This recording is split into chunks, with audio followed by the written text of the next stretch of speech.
आज जब मुद्दों पे बात करनी है, ये बताना है कि 10 साल में आपने क्या दिया, जनता को क्या मिला, उन मुद्दों पे भारतीय जनता पार्टी बात नहीं करना चाहती। पुलवामा पे क्या हुआ, उस पे आज तक जनता को कुछ पता नहीं है।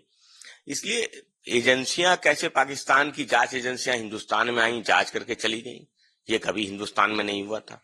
तो भारतीय जनता पार्टी को बताना चाहिए कि आपने गरीब के लिए, मजदूर के लिए, नौजवान के लिए, किसान के लिए जो वादे किए थे, उन वादों का क्या हुआ, उन सपनों का क्या हुआ। ये चुनाव किसान, मजदूर और गरीब के नाम पे होने जा रहा है, देश के संविधान और लोकतंत्र को बचाने के नाम पे होने जा रहा है। ये चुनाव हिंदू मुसलमान के नाम पे भाजपा करने का प्रयास कर रही है, लेकिन जनता वो बेरोजगारी, महंगाई, किसान, मजदूर जैसे मुद्दे पे ही वोट डालने जा रही है।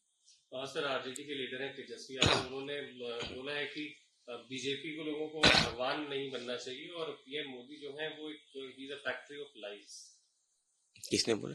तेजस्वी यादव।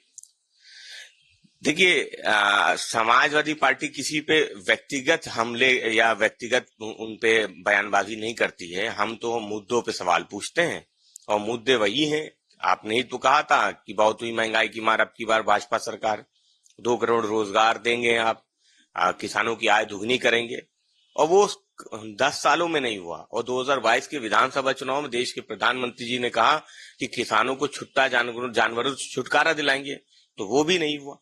तो सवाल ये है कि जो गरीब से वादे किए थे, नौजवान से वादे किए थे, किसान से वादे किए थे, उन वादों को पूरा करने की जिम्मेदारी भाजपा की थी। जनता ने उनको समर्थन दिया था, मत दिया था, और उन सपनों को भाजपा पूरा नहीं कर पाई है।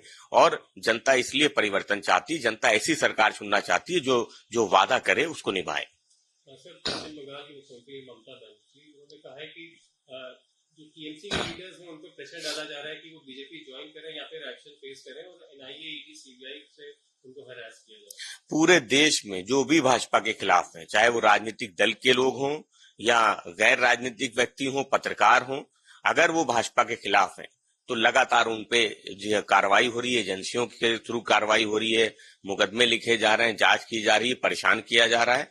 वो केवल टीएमसी का सवाल नहीं है, वो सवाल जितने भी राजनीतिक दल हैं उनके कार्यकर्ताओं का, उनका नेताओं का भी है। इसलिए समाजवादी पार्टी इंडिया गठबंधन लगातार इस बात को उठा रही है कि ये चुनाव देश के संविधान और लोकतंत्र को बचाने का चुनाव है और जनता को इंडिया गठबंधन को जिताना चाहिए, जिससे इस देश का संविधान और लोकतंत्र सुरक्षित है। उत्तर प्रदेश के फॉर्मर डीजीपी हैं विजय कुमार जी, आज उन्होंने बीजेपी ज्वाइन कर ली। देखिए, कहीं पे पूर्व डीजीपी ज्वाइन कर रहे हैं, कहीं पे पूर्व जो जज हैं या कोई वीआरएस लेके ज्वाइनिंग कर रहे हैं, कोई एजेंसियों में रहे हैं लोग, वो उनकी ज्वाइनिंग हो रही है। जब इस तरीके की ज्वाइनिंग होती है तो सवाल उठता है कि ये लोग जो पदों पे थे, ये पद पे रह के किस विचारधारा के लिए काम कर रहे थे, किसके लिए काम कर रहे थे, तो साफ हो जाता है। और उनका अगर पूरा कार्यकाल देखा जाए, उनकी पूरी कार्रवाई देखी जाए, तो इससे पता चलता है कि कहीं ना कहीं वो भारतीय जनता पार्टी के कार्यकर्ता के रूप में काम किए होंगे, इसलिए आज वो भारतीय जनता पार्टी में शामिल हुए।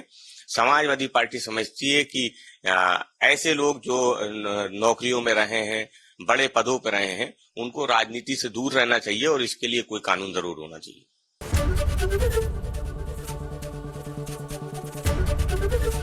एबीपी गंगा, खबर आपकी, जुबान आपकी।